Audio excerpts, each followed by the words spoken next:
Olá, estudantes da primeira série! Nesse vídeo vamos falar sobre artigo de opinião. Objetivos da aula: compreender a situação de produção de um artigo de opinião, identificar os elementos constitutivos do texto argumentativo, produzir artigo de opinião fundamentando a tese a partir de técnicas argumentativas. Vamos pensar um pouquinho sobre o tema? Vem cá! Vamos pensar um pouquinho a respeito disso? Olha só, se você já teve a oportunidade de se posicionar, frente a uma questão polêmica em defesa da sua opinião. Professora, mas o que é uma questão polêmica? Questão polêmica é aquela que gera muita discussão. Por exemplo, você é a favor ou é contrário ao aborto? Isso é uma coisa muito polêmica. Outras questões, pena de morte, por exemplo, você é favorável ou contrário? Então, são exemplos de questões polêmicas que dividem muito a opinião. Recentemente, tivemos várias questões polêmicas em âmbitos da política, da ciência, Em que momento comumente vivencia-se essa situação? Agora, na pandemia, temos várias questões polêmicas em relação, por exemplo, à eficácia da vacina, à necessidade de vacinação, aos protocolos de biossegurança. Então, quais outros momentos você vivenciou essa polêmica?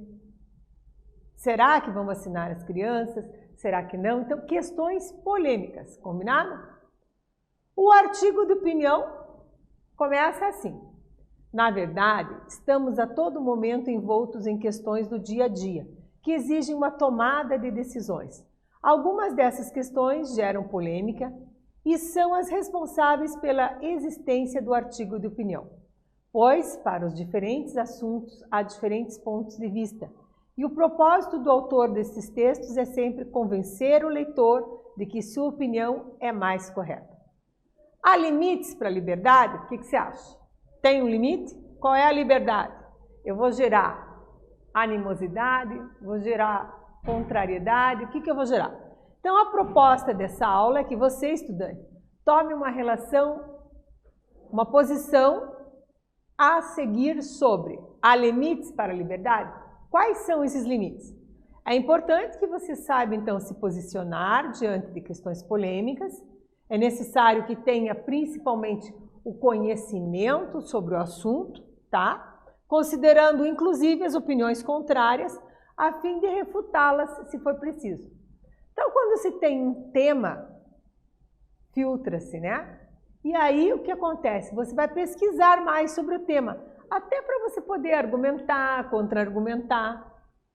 Não se esqueça de que será preciso as seguintes condições: contextualizar o leitor sobre a questão tratada. Como que eu contextualizo o leitor? Falando do problema, em que lugar está acontecendo, com quem, por que está aí sendo envolvido. Então, todo um contexto. Apresentar argumentos. Quais são os argumentos, prof? Argumento de autoridade. O que é isso? É um especialista que você vai colocar a opinião dele, que corrobora com a sua opinião também. Exemplificação, exemplos que estão na mídia, exemplos de domínio público. Evidência, Então, é evidente, já mostrou. Pode ser também por comparação, por causa e consequência. Histórico, um argumento histórico de linha do tempo, fica bacana também.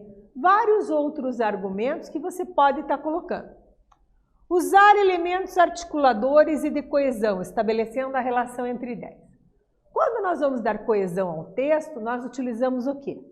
As conjunções. Sejam elas conjunções coordenativas ou subordinativas. Também usamos os pronomes relativos. Então, num período em que se trabalha o período composto, eu vou verificar se o período composto será independente, orações coordenadas, e vou usar, por exemplo, as conjunções coordenativas. Então, as aditivas, as adversativas, as conclusivas, as explicativas, as alternativas. Posso usar várias dessas conforme eu vou linkando os períodos simples a fim de ter o meu período composto. Se o período composto for por subordinação, eu vou ter que identificar se é um período composto por subordinação das subordinadas adjetivas, das adverbiais, das substantivas, e aí eu vou verificar se eu vou usar conjunções, os conetivos, ou se eu vou usar pronomes relativos. Tá lembrado dos pronomes relativos? É, o qual, as quais, que, lembrou? Ótimo! Então, para além dos articuladores, né, também temos as preposições, os advérbios, os pronomes que articulam o texto, de maneira que as ideias fiquem claras. Tá ok? A atividade 1, nós vamos considerar então uma atividade para a escrita. Observe.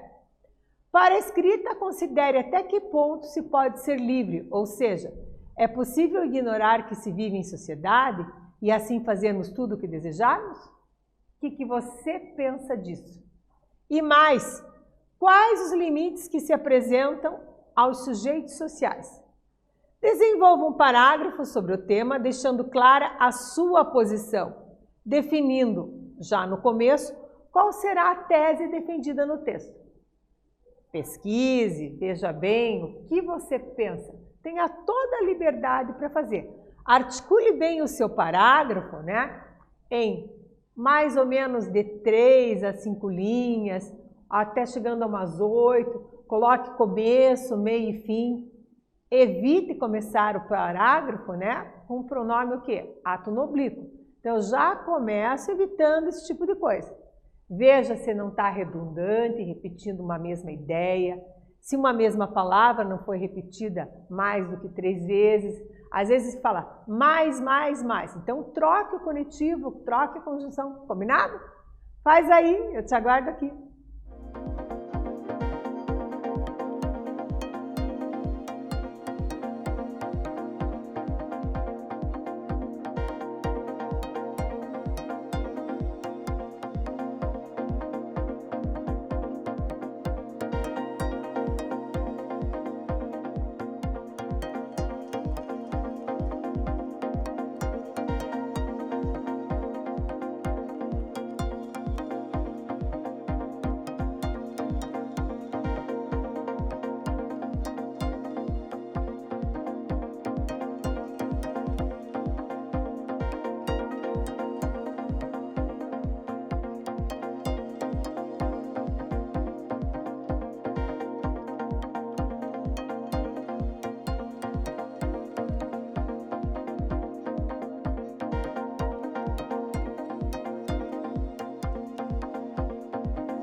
Voltei, claro que voltei, gabaritar contigo a questão.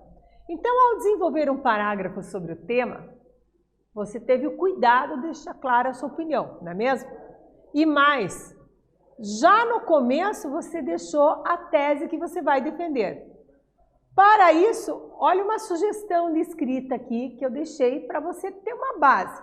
Então, mais ou menos como eu te disse, em 3, 5 a 8 linhas, isso aqui é um parágrafo, né? Tá aqui em vermelhinho para você ver. Eu vou ler para ti agora.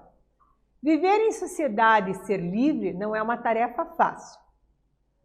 Primeiro, porque o convívio humano exige que se tenha alguns acordos, como se fossem contratos sociais, uma vez que dependemos uns dos outros não apenas para sobrevivermos em uma sociedade em que a produção do trabalho é segmentada, como também pela necessidade que temos, enquanto humanos, de relações afetivas e de interação.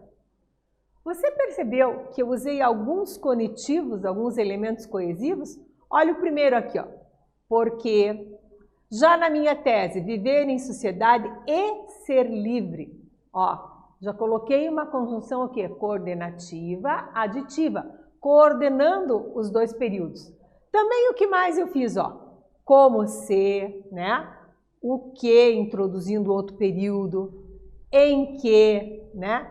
Como também. Então, enquanto esses elementos coesivos ligaram as orações dentro do meu parágrafo, o quê? Dissertativo. Muito bem. Com isso, chegamos agora com muito bom grado e bastante informação para a atividade 2. Está preparado? Vem comigo! Para a escrita, considere até que ponto se pode ser livre, ou seja, é possível ignorar que se vive em sociedade. E assim fazemos tudo o que desejamos. Quais os limites que se apresentam aos sujeitos sociais? Agora o que eu quero? Desenvolva mais um parágrafo sobre o tema usando estratégias argumentativas. Sua vez de pesquisar argumentos o quê? De exemplificação, de autoridade, estatístico, tá? De causa e consequência. Como eu disse, é preciso ter domínio do tema, do assunto. Faz aí que eu já volto.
Voltei.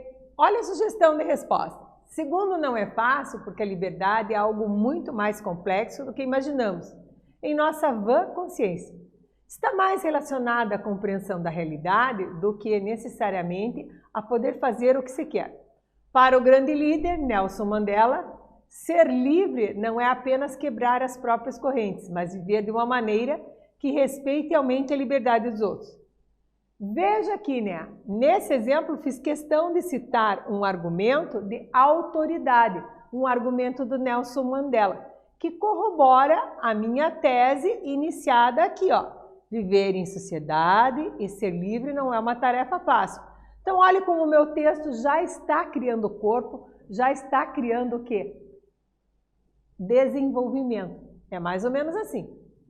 Observe nessa sugestão de parágrafos que, para a defesa da opinião de que há determinada limitação no que se entende como liberdade, foram usados, então, argumento de exemplificação, de autoridade, pois foram enumeradas situações que exigem o convívio social, bem como uma autoridade no assunto para comprovar o que se afirma ser livre. Percebeu? Seguimos agora para a atividade 3. Vamos moldando o texto aí. Bora lá, força da peruca, como diz o outro. Para a escrita, considere até que ponto se pode ser livre, ou seja, é possível ignorar que se vive em sociedade e assim fazermos tudo o que desejarmos? Quais os limites que se apresentam aos sujeitos sociais? Agora, o que você vai fazer? Você vai concluir o texto retomando a sua opinião sobre o tema e sintetizando os argumentos apresentados no desenvolvimento. Os seus argumentos aí, ok? Faz aí, eu te aguardo aqui.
Olá, voltamos. Vamos ver como ficou o texto? Mais ou menos no meu exemplo fica assim, ó. Assim, diante da reflexão sobre a existência de limites à liberdade, é necessário atentar-se ao que se entende por ser livre e o que nos limita enquanto seres sociais. Ao se considerar a organização social em que estamos inseridos, compreende-se que limites se tornaram necessários para manter os direitos de cada sujeito, inclusive a liberdade de todos, como imprescindível à vida humana. Perceba que no último parágrafo eu retomei a questão polêmica, além de reafirmar a tese apresentada, ou seja, limites e liberdades são faces da mesma moeda. Quer conferir o que nós fizemos aqui na primeira resposta? Ó, viver em sociedade e ser livre não é uma tarefa fácil. Falando do convívio humano, percebeu? Na segunda resposta, fomos argumentando com exemplificação e autoridade. Na terceira resposta, aqui, ó, o que nós fizemos? Nós retomamos concluindo a questão. Percebeu que precisa ter um bom domínio, muita leitura do assunto? Contextualizar? Entendeu, né? Há limites para a liberdade? Para finalizar agora, o que você vai fazer então? Você vai revisar seu texto, atentando-se inclusive para a formatação. E o que pega na formatação, prof? Se seu texto apresenta no mínimo os 3 parágrafos divididos então em introdução, desenvolvimento e conclusão. Beleza? Um roteirinho para revisão. Vamos ver? Parte de uma questão polêmica, introduz o tema contextualizando o leitor, há uma posição defendida, utiliza expressões que introduzem os argumentos como, pois e porquê, contém expressões para anunciar a conclusão como então, assim e portanto. Conclui o texto reforçando a sua posição? Possui pontuação e ortografia correta? Não há palavra repetida desnecessárias? Tem um bom título, o título tem que ser criativo. Usando o Redação Paraná, atenção, acesse o link redacão.pr.gov.br. Acessou? Então agora vamos utilizar os recursos dessa plataforma que são ótimos. Tem corretor ortográfico, né? Ele corrige também algumas outras questões do texto que vai aparecer para você aí na tela coloridinho, para você ir vendo a parte de concordância, palavras, a ortografia, tá bom? Olha só, como é que você vai fazer? Vamos no passo a passo? Selecione a opção atividade escolar, redação, artigo de opinião. Selecionou? Beleza. Agora ache o tema. Os desafios em receber e transmitir informações da sociedade atual. Show? Muito bem. A proposta diz, com base na leitura dos textos motivadores e seu conhecimento sobre o gênero e o que foi discutido nessa aula sobre liberdade de expressão, escreva um artigo de opinião sobre o tema, os desafios em receber e transmitir informações da sociedade atual. Lembre-se, seu texto deve apresentar introdução, desenvolvimento e conclusão. Feito isso, você salva, clica aí o finalizar e depois recebe o texto corrigido, tá ok? O que aprendemos? Conhecemos os aspectos constitutivos do artigo de opinião, algumas técnicas argumentativas para a escrita deste gênero e produzimos o artigo de opinião. Nesse vídeo falamos sobre artigo de opinião, espero que vocês tenham gostado. Até breve!